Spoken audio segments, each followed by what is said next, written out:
Hi everyone, this is Representative Pam Altendorf, and just wanted to come and do my weekly update. So just to give you a little idea of what's happening.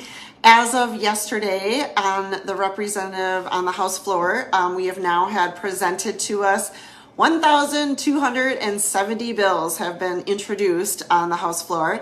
So that starts the process. And today I wanted to talk a little bit about the process, how things work here at the legislature, what's happening. Obviously we know, and the Democrats like to remind us daily, that they have the trifecta, so they have all the power. And I also know for sometimes Republicans, they say, or they want us to do more, or they say, why aren't your bills being heard, or that type of thing. So I just want to talk to you a little bit, walk you through like what's happening here. So as I said, introducing the bills is someone is going to author that bill, and then other people can sign on to them. I'll post in the comments, but you can follow all of this along on the website, so you can track bills that are coming through the House and follow them, both the House and the Senate. So they're first introduced with the majority party being the Democrats and them being in control. There are committees. So there's, I don't know, something like 20 committees, but it could be 17 or it could be 23. But anyways, there's different committees. So I'm on like the Energy Committee, I'm on the Education Committee, I'm on Elections Committee. There's also Public Safety.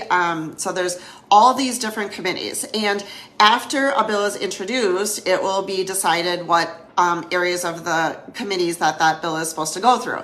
And so what is happening right now, and I kind of jokingly, but not jokingly, say that, the Democrat Party, that it's just like a freight train.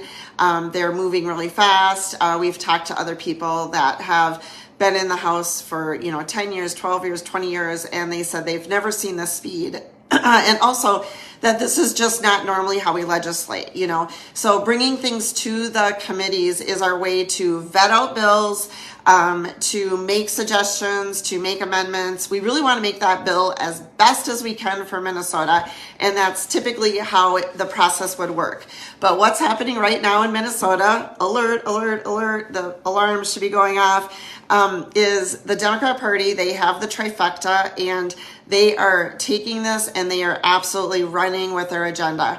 So this legislative session would be typically, 5 months. It goes till May 22nd, I believe. So they know they have to rush through as much through this process in that 5 months as possible.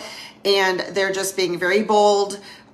They are taking their agenda and they are running with it as hard and as fast as they can. So to give you a few examples, like this week, I'm on the Elections Committee. Now, typically, bills are brought to the committee, they're vetted out, discussion is had, and if anyone wants to make amendments, again, it somewhat should be a friendly process to try to get that bill, because this affects all Minnesotans, that it's something reasonable. A lot of people say like, don't we want to be in the middle? And yeah, it's like, I'm a conservative person, but let's figure out what's best for Minnesota. That's really what we're here to do. That's our job. So in the Elections Committee this week, they brought 3 bills. One of them was national popular vote, which if you don't know the background of it, it's fine, but it's a big bill and it affects the Minnesota Constitution, the federal Constitution. It's a big bill. They left at the end of our committee about 20 minutes to talk about a bill that is that impactful to our state and to our elections. And the Republican Representative Torkelson, tried to say, hey, the next presidential elections not till 2024. Do you think we should just hold this bill over so that we can have more discussion than just 20 minutes? And what we're seeing is the Democrat Party, they just say, no, they don't care. They literally don't care. I don't know if I can emphasize that enough. So because we're in the minority, we try to be reasonable and ask, should we hold this over? It doesn't make sense to have more conversation about this. Basically what happens, they take a vote because they're in the majority. They have more members on the committee than we do. They say, no, we don't get to hold it over. And then they vote on a bill, which that's what I am seeing. I am not sure. Democrats are voting in lockstep, complete lockstep. They are a machine. They are not accepting any amendments. They are completely driving their agenda forward as hard and as fast as they possibly can. And again, they know there's a time restraint that they have to do this in 5 months.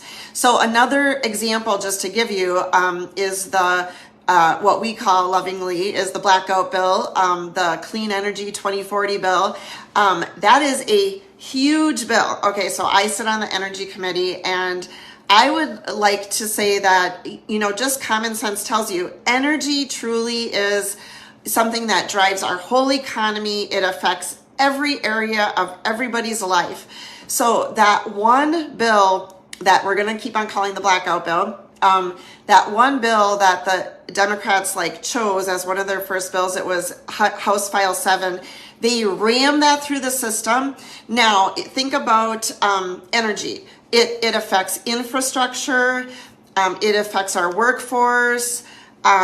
It affects, I'm on the climate and energy. That was the only committee they ran that bill through, where in a typical year, they would take it to the climate and energy committee. We would vet it out for that. Then they would take it to infrastructure. They would vet it out there. They would take it to workforce. They would vet it out there, because this one bill is so connected, and it's such a big impact on the whole state of Minnesota and our economy. That would be the typical process. And so what I'm trying to tell you is we're not on a regular process this year. Is they have an agenda. They have a very specific agenda. You can see it. They're taking their pet projects, their bills, and they are ramming things through as fast as they can. They are skipping corners. They're also not allowing us to offer good amendments to make the bill better. So, this is just mind-boggling. But on the energy bill, we offered the amendment. For them to deny using solar panels from anywhere that it is known that they are using child labor or slave labor. That was our amendment. That was the amendment. So if we're going to get solar panels, let's just have an amendment that says we're going to draw the line here. We do not need to use child or slave labor to create these solar panels. And the Democrats voted no. They voted no. So it's really what's happening is mind-boggling. It's crazy. But again, all I can tell you is they are acting like a cult. They are running with their agenda as fast as they can. And again, because we have this time frame that's 5 months, they are going to ram this through as fast as they can. But to get the most done in the shortest amount of time, they have to keep on cutting these corners. I went into my energy committee meeting, which I had posted. So go down further. And it was just this great post from Representative Marion O'Neill. And so we go into our committee energy. So there was 2 bills we were supposed to be hearing in that committee. And typically you would have a fiscal note that would be attached to the bill. So to explain that, a fiscal note is the financial responsibility to the state that is attached to this bill. So as us being lawmakers, if we pass this bill, it will tell us specifically what it'll cost the state if there's costs, or if it's something like a tax, then it would tell us what revenue it would generate for the state. But obviously, any type of business person, anyone that understands economics or even just common sense would understand if you want to make a law about a bill, about something that's being proposed, that it is quite important for us as lawmakers to see a fiscal note and to understand the financial ramifications that is going to happen to the state by either passing this bill or maybe we need to adjust the bill. Maybe it doesn't make sense. So anyways, in this energy committee, the majority party brought in 2 bills for the energy committee to hear, and there was no fiscal note. So they're literally asking us as legislators to vote on something that we don't know the financial impact to the state. And basically this is unheard of.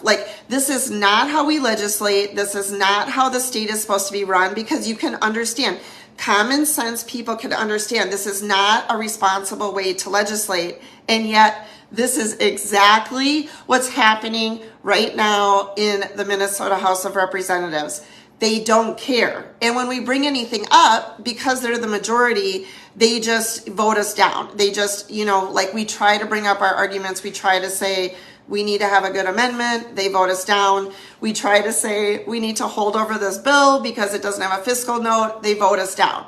So that's what's happening in your Minnesota state legislature right now.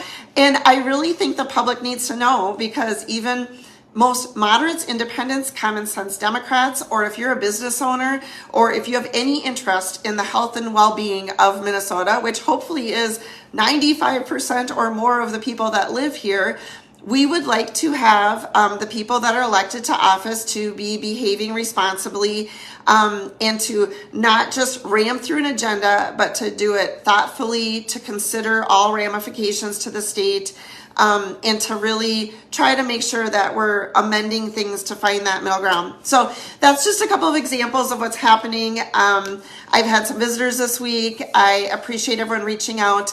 But I just want to let you know, we are working hard. The Republicans, we are standing here. It's kind of like they are in this freight train. They're in this machine moving ahead. And every once in a while, one of us throws ourselves on the track.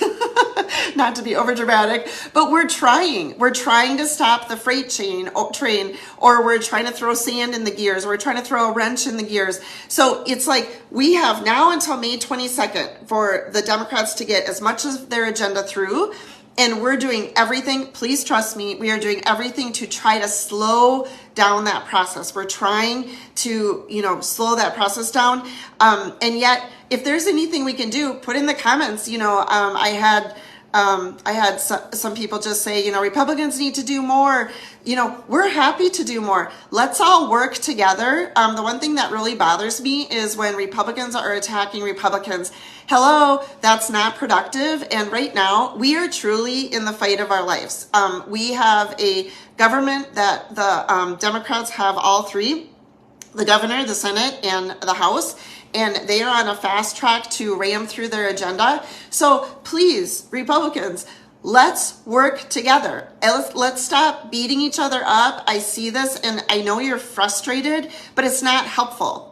So either get on board. And so if you're passionate about something, if you're passionate about energy or abortion, get involved with those local things that you can do to make a difference in your community.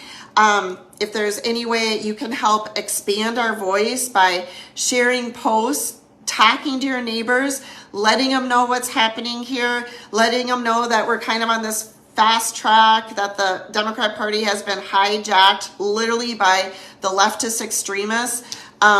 Anything you can do to draw attention to this, I think, is good for the state, and it wakes up people.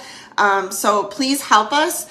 But let's be united. I mean, this truly is a fight, and we have to join hands and we have to work together to get out our message, to be positive, to show the public that Republicans are reasonable, smart, and that we want to do what's best for Minnesota. That right now, someone said it best this week, but what the Democrats doing is this is not a Minnesotan agenda. We have over $17 billion that is not getting pushed back to the taxpayers, which we would like to see. And instead, the Democrats are just wildly trying to figure out how to not only spend those dollars, but increase taxes.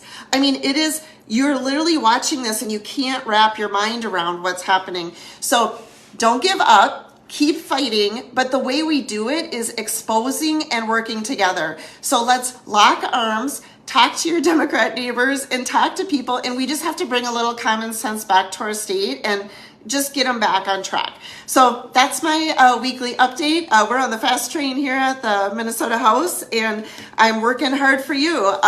Put in the comments. I love to hear from you, and if there's anything I can do. I've had people from the district stop by this week, and it's just been great getting to know people from the district, and I have a lot more meetings coming up. So stay in touch, stay in tune, and act locally. Keep on working. Whether you go to a city council meeting, school board meeting, whatever you do, get involved locally. You can help. Do not be depressed. Get involved. We can do this. Okay, we just got to pull together. Bye, everyone.